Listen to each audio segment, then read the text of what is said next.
اب رمضان شریف بھی آ رہا ہے، اور آپ کو معلوم ہے ہم نے رمضان میں پڑھائی رکھی ہے، چھٹیاں نہیں رکھی۔ جب میں نے حسنین شروع کیا 1999 میں، تو اللہ نے میرے دل میں یہ بات ڈالی کہ رمضان تو علم کا مہینہ ہے، انا انزلناہ فی لیلۃ القدر، اور چاروں آسمانی کتابیں رمضان میں اور سارے صحیفے رمضان میں۔ اپنے اللہ کو کیا پسند تھا اس مہینے کا؟ حضرت ابراہیم علیہ السلام پر چھوٹی کتابیں اتری یکم رمضان کو، حضرت موسیٰ علیہ السلام پر تورات اتری 2 رمضان کو، حضرت داؤد علیہ السلام پر زبور اتری 6 رمضان کو، حضرت عیسیٰ علیہ السلام پر انجیل اتری 12 یا 18 رمضان کو، اور اللہ کے نبی پر قرآن اترا فی لیلۃ القدر، لیلۃ القدر میں اترا۔ تو سارا آسمانی علم رمضان میں اترا۔ سارے مہینوں کے نام عربوں نے رکھے، محرم، صفر، ربیع الاول، ربیع الثانی، جمادی الاولی، جمادی الثانی، رجب، شعبان، رمضان، شوال، ذوالقعدہ، ذوالحج۔ اس میں جو رمضان ہے یہ نام اللہ نے رکھا، باقی مہینوں کے نام تو رکھے عربوں نے۔ پھر ان کی زبان پہ اللہ لایا رمضان، چونکہ ابھی تو دنیا بھی نہیں بنی تھی اور اللہ نے قرآن کی تلاوت فرمائی تھی، تو اس قرآن میں تھا شہر رمضان الذی انزل فیہ القرآن۔ تو رمضان کا نام اللہ نے پہلے سے چن رکھا تھا، پھر ان سے رکھوا دیا۔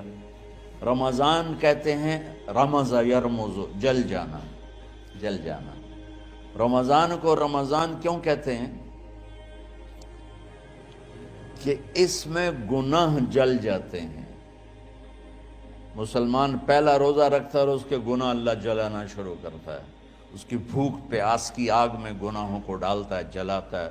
آخر 29 رمضان یا 30 رمضان آخری رات اللہ تعالیٰ اس کی پچھلے سال کے سارے گناہ معاف فرما دیتا ہے۔ تو اس کو اس سے تشبیہ دی گئی کہ جیسے جلنے سے چیز ختم ہو جاتی ہے، رمضان کے روزے کی بھوک اور پیاس کی تپش سے اللہ تعالیٰ پچھلے سال کے سارے گناہوں کو معاف فرما دیتے۔ تو مجھے خیال آیا اس وقت جب ابھی بالکل کزرع اخرج شطأہ تھا، ہمارے مدرسے کی مثال کزرع اخرج شطأہ، دعا کرو اللہ تعالیٰ فاستغلظ فاستوی علی سوقہ اسے بنا دے۔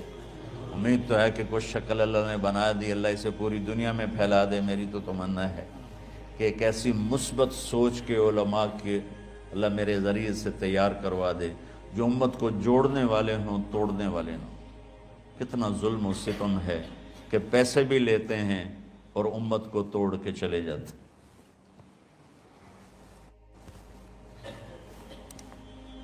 میں نے ایک خطیب سے کہا تم یہ منفی تقریریں کیوں کرتے ہو، تم مثبت کیوں نہیں کرتے؟ تھوڑی چیزیں ہیں بتانے کے لیے لوگوں کو جس پر سارے مسئلے، سچ بولو، کون سا مسئلہ کس کے خلاف کہے گا، محبت کرو، کس مسلک کے خلاف ہے یہ بات، ماں باپ کی خدمت کرو، رزق حلال کماؤ، شراب سے بچو، زنا سے بچو، جوئے سے بچو، سود سے بچو، رشوت سے بچو، جھوٹ سے بچو، ظلم سے بچو، ماں باپ کی نافرمانی سے بچو۔ یہ کتنی باتیں ہیں جو امت کو بتانے کی ضرورت ہے۔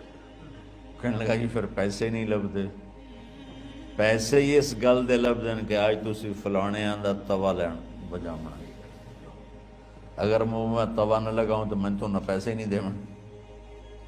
تو یہ اس وقت سٹیٹس ہے، تو کیا پیغام جائے گا؟ تو اللہ تعالیٰ آپ کو مثبت بنائے۔ رمضان میں چونکہ سارا علم اترا تو مجھے خیال آیا کہ ہمیں رمضان میں چھٹی کرنا تو ایک ایسی عادت ہے، کوئی سنت تو ہے نہیں، تو مجھے رمضان میں پڑھائی کروانی چاہیے، چاہے تھوڑی ہوگی، روزے کی بھوک بھی ستائے گی اور رات کے جاگنے کی وجہ سے نیند بھی ستائے گی، لیکن اس میں ایک لفظ سینکڑوں لفظوں پہ بھاری ہوگا غیر رمضان۔ تو میں کراچی گیا اور مفتی تقی صاحب دامت برکاتہم سے سب سے پہلے جا کے مشورہ کیا کہ حضرت میں چاہتا ہوں کہ رمضان میں چھٹی نہ ہو، پڑھائی ہو۔ اس وقت رمضان سردیوں میں تھا، تو وہ بڑے خوش ہوئے، کہنے لگے یہ تو بہت اچھی بات۔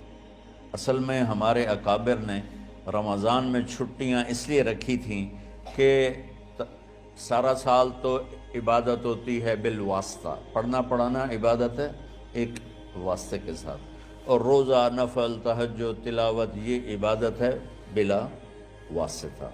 تو طلبہ علماء رمضان میں اپنا وقت عبادت میں گزارے، کہنے لگے اب وہ عبادت تو ہوتی نہیں رمضان میں، تو بہتر ہے آپ پڑھائی شروع کرائیں، بہت اچھا ہوگا۔ وہ تو اتنے بڑے ہاتھی کے پاؤں میں سب کا پاؤں، اتنی بڑی ہستی نے، وہ صرف پاکستان کا سرمایہ نہیں پوری امت کا سرمایہ ہے، تو ان کی اس بول نے نا مجھے ہمت دے دی۔ تو پھر میں نے یہاں آ کر اس وقت یہ پہلی جماعت مولوی عدنان صاحب کی اور مولوی مسعود صاحب اور کچھ انتقال کر گئے رحمۃ اللہ علیہ، یہ تھے، تو ہم نے رمضان میں سبق شروع، اس وقت ذرا میری ہمت تھی تو میں رات کو پڑھاتا بھی تھا، بیان بھی کرتا تھا، اب تو یہی میں اتنی مشکل سے بول رہا ہوں۔ تو ہم نے رمضان میں شروع کی کہ یہ رحمتوں کا مہینہ، ہر چیز کی برکت کا مہینہ، ہر شے کی اللہ کی طرف سے فراوانی اس میں ہے، علم کی بھی، ہدایت کی بھی، رزق کی بھی۔ غریب سے غریب آدمی بھی سموسے بنا کے بیٹھا ہوتا ہے، پکوڑے بنا کے بیٹھا ہوتا ہے، اور دسترخوان پہ ایک کی بجائے 3 چیزیں پڑی ہوتی ہیں۔ چاہے رمضان کے بعد سب کے پیٹ خراب ہوں، ایک باری تک کھانے دی تباہی پھیر دیں۔ روزے کا مقصد ہی فوت ہو جاتا ہے۔ روزہ تو ہوتا ہے بھوک کے لیے، پر وہ اتنا کھاتے ہیں کہ سحری کا کھانا افطاری تک ہضم نہیں ہوتا، اور افطاری کا کھانا سحری تک ہضم نہیں ہوتا، پر انہیں دونوں کا ہی کھاونا ہے۔ کہتا بھوک نہ لگے، بھوک نہ لگے۔ وہ بھوک لگنے کے لیے تو روزہ ہے۔ ایک تو یہ جسم کو صاف کرتا ہے، دوسرا غریبوں کی غربت کا احساس پیدا کرتا ہے کہ جو بھوک تو آج برداشت کرتا ہے، غریب روزانہ یہ بھوک برداشت کرتا ہے۔ تو اللہ کے غریبوں کا، غریب بندوں کو کی خدمت کر، ان تک اپنے مال پہنچا، اپنا اللہ نے دیا ہے تو ان کو بھی اس میں شریک کر، قبر میں لے جائے گا۔ تو اللہ تعالیٰ نے میرے دل میں یہ ڈالا، تو ہم نے تعلیم رمضان میں شروع کی، کیونکہ قرآن رمضان میں اترا، انجیل رمضان میں اتری، زبور رمضان میں اتری، تورات رمضان میں اتری۔ پھر اللہ نے اس مہینے کا نام خود رکھا شہر رمضان، شہر رمضان۔ اس میں شب قدر رکھی، اس میں رات کی ایک نماز۔ اچھا، پہلی امتوں پہ روزہ فرض تھا افطاری سے افطاری، افطاری سے افطاری، بہت شدید تھا، 24 گھنٹے کا روزہ۔ بس افطاری کے بعد آنکھ لگ جاتی تو روزہ اگلا شروع ہو جاتا تھا۔ تو ہم پر بھی پہلے ایسے ہی روزہ اترا، افطاری سے افطاری۔ تو ابن سرمہ رضی اللہ تعالی عنہ اونٹ چرانے والے تھے، وہ شام کو لوٹے تو بیوی سے پوچھا کوئی افطاری کا سامان ہے؟ انہوں نے کہا ہے تو نہیں، میں کہیں سے لے آتی ہوں۔ وہ گئیں افطاری کا کوئی سامان لینے، ان کو تھوڑی دیر ہو گئی اور ان کی آنکھ لگ گئی، تھکے ہوئے تھے، سورج ڈوب گیا۔ جب وہ آئیں تو ان کا ہائے سرمہ تو ہلاک ہو گیا۔ کہ کیا ہوا؟ کہ اگلا روزہ شروع ہو گیا کیونکہ تیری آنکھ لگ گئی۔ تو انہوں نے کہا چلو کوئی بات نہیں، لیکن ظہر کے وقت بے ہوش ہو گئے۔ ایک روایت میں آتا ہے نماز پڑھنے آئے اور گر گئے، اور ایک میں آتا ہے گھر میں بے ہوش ہوئے۔ تو جو بھی صورتحال تھی اللہ کے نبی کو پتہ چلا۔ کیا ہوا سرمہ کو؟ کہا جی وہ افطاری کر نہیں سکے تو روزہ شروع ہو گیا تو بے ہوش ہو گئے۔ تو اللہ کے نبی رنجیدہ ہوئے، تو اللہ تعالیٰ نے قرآن اتار دیا، چلو میرے محبوب ساری رات کھاؤ، حتیٰ یتبین لکم الخیط الابیض من الخیط الاسود من الفجر، کہ میرے محبوب صبح صادق تک آپ کی امت کو اجازت ہے، کھاؤ۔ پہلی امتوں پر افطاری سے افطاری، لیکن ان کی نماز تراویح نہیں تھی، تو ہمیں اللہ تعالیٰ نے دیا سحری تک، پوری رات. اچھا ایک صحابی آئے, یا رسول اللہ میں تو مارا گیا. آپ نے کہا کیا ہوا؟ کہا میرا روزہ تھا, میں بیوی کے پاس چلا گیا. آپ نے کہا تو پھر تو غلام آزاد کر, کفارہ دے. کہا جی میں تو خود غریب آدمی ہوں, غلام کہاں سے آزاد کروں, خریدنا پڑے. آپ نے کہا 60 مسکینوں کو کھانا کھلا. کہ میں آپ مسکین ہوں, میں کینوں کھانا کھلاؤں؟ آپ نے فرمایا پھر آخری ہے کہ 60 روزے رکھ, وہ مسلسل رکھنے ہوتے ہیں جو کفارے کے ہوتے ہیں. وہ کہنے لگا ایک روزے چاہے کم کیتا ہے, 60 روزے اج میں کی کروں گا. تو آپ نے فرمایا اچھا ٹھیک ہے بیٹھ جا. بیٹھ گئے. تھوڑی دیر ہوئی تو ایک انصاری صحابی کھجوروں کا ٹوکرا لے کر آیا, یا رسول اللہ یہ صدقے کی کھجوریں ہیں, تقسیم فرما دیں. تو آپ نے فرمایا بھائی وہ کدھر ہو؟ کہا جی بیٹھا ہوں. آپ نے کہا ادھر آ, یہ کھجوریں لے جا اور 60 گھروں میں تقسیم کر دے. سبحان اللہ, اللہ نے اس امت کو لاڈ لڈائے ہیں, یہ اللہ کی لاڈلی امت. عجیب واقعہ یہ. کہنے لگا یا رسول اللہ کی قسم مدینے میں مجھ سے غریب کوئی نہیں, آپ ایسا کرو یہ میرا کفارہ مجھے ہی صدقہ کر دو. تو آپ اتنا ہنسے کہ یہ آخری دانت نظر آنے لگے. بہت کم ایسا ہوتا تھا. فَضَحِكَ حَتَّى بَدَتْ نَوَاجِذُهُ, ایسا ہنسنا آپ کبھی کبھی ہنستے تھے کہ آخری دانت پورا منہ کھل جائے. تو آپ اتنا ہنسے کہ آخری دانت تک نظر آنے لگے. تو آپ نے کہا اچھا جا لے جا تیرے واسطے, لیکن یہ صرف تیرے لیے اور کسی کے لیے نہیں ہے. تو جب ایسی خیانت ہوئی تو اللہ تعالیٰ نے دوسرا حکم بھی اتار دیا, باشروہن, کہ تمہارے لیے بیوی بھی حلال ہے, کھانا بھی حلال ہے جب تک صبح صادق نہیں ہو جاتی. لیکن اللہ نے ہمیں ایک نماز عطا فرما دی جس کو ہم آج صلاۃ التراویح کہتے ہیں. میرے نبی کے زمانے میں اسے قیام اللیل کہا جاتا تھا. تراویح کا نام کب پڑا اس کا تو مجھے پتہ نہیں, کہیں نہ کہیں لکھا ہوگا, لیکن صحابہ کے دور میں اس نماز کا نام تھا قیام اللیل. اس لیے حضرت عائشہ رضی اللہ تعالیٰ عنہ کی روایت ہے جس سے 8 رکعت والے حضرات استدلال کرتے ہیں کہ رمضان اور غیر رمضان میں, اس کو امام بخاری نے قیام اللیل کا ہی عنوان دیا ہے, آپ نے 11 رکعت سے زیادہ نماز نہیں پڑھی. ایک ضعیف روایت میں ہے کہ آپ نے 3 دن پڑھائی نماز, یہ تو صحیح روایت ہے. کتنی رکعت پڑھائی؟ تو ایک ضعیف روایت میں ہے کہ 20 رکعت پڑھائی. اچھا ضعیف روایت سے عبادت ثابت نہیں ہو سکتی حکم شرعی. تو جب حضرت عمر رضی اللہ تعالیٰ عنہ نے سب کو, اب میرے نبی کے دور میں 3 دن کے بعد آپ تو آئے نہیں کہ کہیں فرض نہ ہو جائے, تو صحابہ اپنے طور پر قرآن سنتے تھے ٹولیوں میں. صدیقی دور میں 2 سال وہ فتنوں میں گزرا, تو اس میں بھی اسی طرح چلا کہ ٹولیوں میں ہوتے تھے. حضرت عمر رضی اللہ عنہ کے زمانے میں حکومت مضبوط ہو گئی, طاقتور ہو گئے.